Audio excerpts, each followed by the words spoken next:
तक की यात्रा की, लेकिन आज भी मुझे कहना पड़ता है कि रमन महर्षि के चरणों में बैठने से जो शांति मिली थी, जो सुख हृदय का मिला था, वैसा प्राइम मिनिस्टर पद में भी नहीं। जब जिनके हाजिरी मात्र से प्राइम मिनिस्टर पद का सुख भी तुच्छ हो जाता है और एक दो व्यक्ति नहीं कई व्यक्तियों को वो सुख देते हैं, तो उनको कितना सुख, उनके पास कितना होगा। अपने जाते हैं, अपने जैसे हजारों लाखों को बहुत संतुष्ट और सुखी कर देते हैं, तो उनके पास आखिर ऐसी कौन सी चीज है कि घटती भी नहीं। योगी तो 12 साल तप किया और सिद्धाई प्राप्त की पानी पे चलने की, और अखबारों में डाल दिया कि हम सिद्ध योगी पानी पे चल सकते हैं, फलानी तारीख कहाँ करिया के पानी पे चल के दिखाएंगे। एक बार में फोटो आया कहाँ करिया पे, भीड़ इकट्ठी हो गई और डीएसपी ने अपना फोर्स पीएसआई बीएसआई लगा दिए। डीएसपी खुद भी नजीक खड़े हो गए कि अपन भी देखें। हाँ, और वो बाबा जी दिखाने गए तो अभी ब्रह्म ज्ञान तो हुआ नहीं, अब तो सिद्धाई के बल से प्रभाव डालना है। तो व्यक्तित्व है, परिचिन्नता है। जो पानी में पैर रखे तो डूब गिरे, फिर दोबारा क्या तो गिरे, मुंह बचा के भागे होए करके। तो कुछ विशेष व्यक्ति विशेष बनकर प्रसिद्ध होना या कुछ पाना, ये तो जीव का काम है। ज्ञानी कुछ विशेष बनने की कोशिश नहीं करते, जो है उसको जानकर उसी में एकाकार हो जाते, तो सब विशेषों का बाप बन जाता है।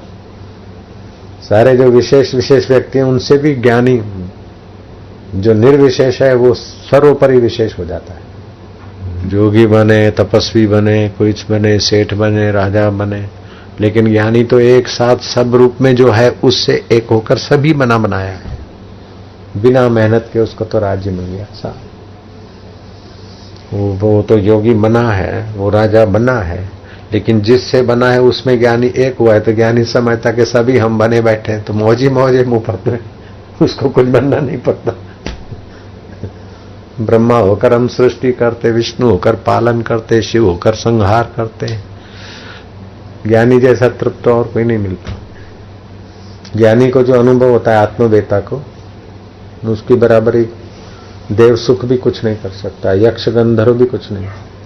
ऐसा होता है ज्ञानवान का सुख। और सत्संग आत्मज्ञान का सुनकर उसी विचार को महत्व देना चाहिए।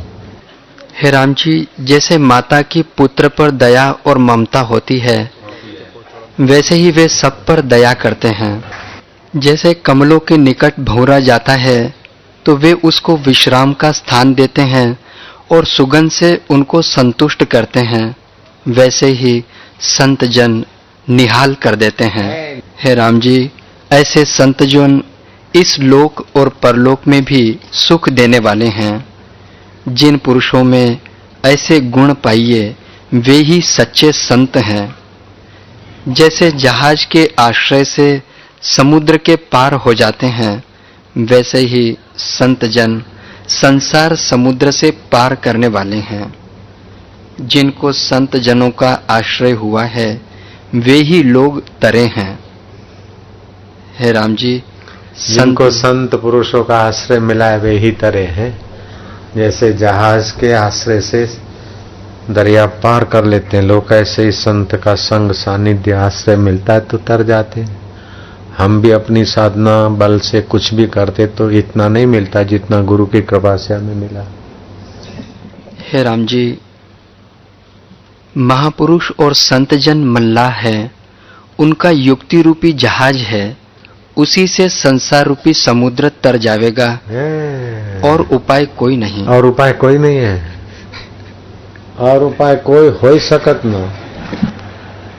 हम कही था न, तन सुखाए पिंजर किए धरे रैन दिन ध्यान, तुलसी मिटे न वासना बिना विचारे ज्ञान। मनमाना साधन करने जाए कितना भी कर दे कछु न होई था। गुरु कृपा ही केवलम शिष्यस्य परम मंगलम। मंगल तो अपने तप से कर सकता है, लेकिन परम मंगल, परम तत्व का अनुभव, विश्रांति। हे राम जी, यही परम कर्म कोटि नाम यज्ञ जप तप क्रिया ता सर्वा सफला देवी गुरु संतोष मात्रता। पूरे कल्प तक के यज्ञ जप तप व्रत का सार यह है कि आप आत्मवेता महापुरुष के हृदय में आपके लिए संतोष हो। उसका हृदय, महापुरुष का हृदय आपके प्रति ज्ञान भाव के संकल्प करने के मूड में आ जाए।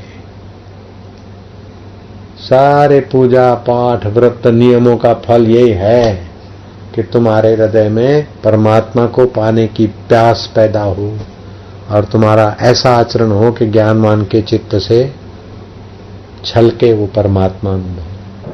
हे राम जी, ज्ञानवान गुरु सतशास्त्रों का उपदेश करे और शिष्य अपने अनुभव से ज्ञान पावे, अर्थात गुरु, अपना अनुभव और शास्त्र, जब ये तीनों इकट्ठे मिले तभी परम कल्याण होता है। अपना अनुभव, अपना पुरुषार्थ, सताचरण का, शास्त्र सम्मत और गुरु की कृपा, तीन जुड़ जाए। शिष्य का पुरुषार्थ एक पंख, गुरु की कृपा दूसरा पंख। एक पंख कितना भी बलवान हो न हो सकता।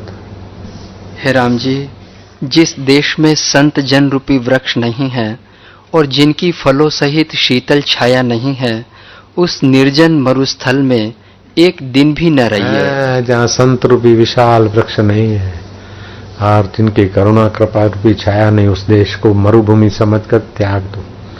और जहाँ संत का संग सानिध्य मिले, खाने पीने को न मिले, चंडाल के घर की भिक्षा ठीकरे में लेकर खानी पड़े, लेकिन संत जनों का संग मिलता है तो, क्योंकि अन्य ऐश्वर्य भोगने वाला तो अंत में नरकों में जाएगा, लेकिन संत का संग वाला तो अंत में परमात्मा से मिलेगा। इसीलिए उज्जवल भविष्य है। चांडाल के घर की भिक्षा ठीकरे में खानी पड़े और संत का सानिध्य मिलता है तो वो जगह नहीं छोड़ना, अन्य ऐश्वर्यों का त्याग कर दे, क्योंकि अन्य ऐश्वर्य अंत में गर्त में डाल देंगे और संत का सानिध्य अंत में अनंत से मिला देगा। इसलिए कहते हैं सम्राट के साथ राज्य करना भी बुरा है, न जाने कब रुला दे। फकीर के साथ भीख मांग के रहना भी अच्छा है, न जाने कब मिला दे। हे राम जी, उनके देश उदारता, धीरज, संतोष, वैराग्य, समता, मित्रता, मुदिता और उपेक्षा है। उनमें अज्ञान प्रवेश। वे अच्छे से मित्रता करते हैं, जो निपटने वाला उपेक्षा करते हैं। तो ये जो ज्ञानवान के लक्षण है, योग वशिष्ठ बार बार पढ़े और सात्विक भोजन करे, जप ध्यान करे तो परमात्मा का साक्षात्कार हो जाए।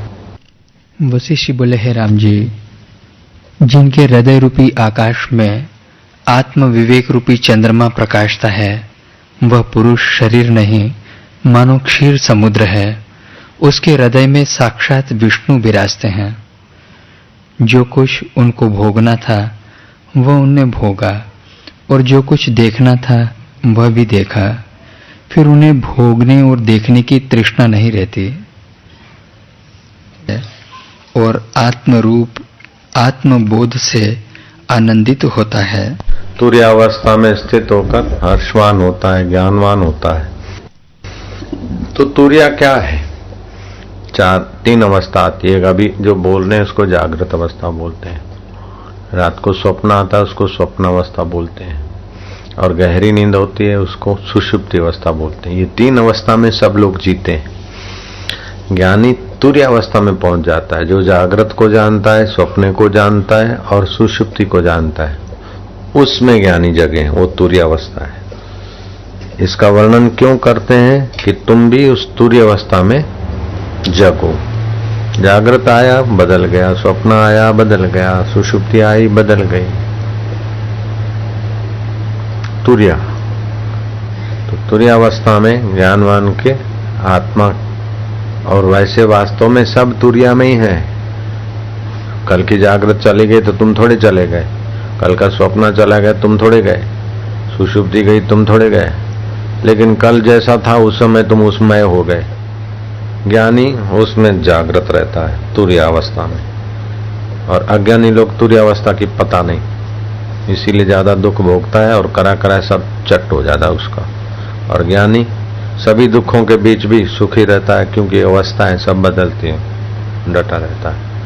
हे राम जी, जो कोई उनके निकट आता है वह भी शीतल हो जाता है, क्योंकि वे सदा निरावरण स्थित होते हैं। ज्ञानवान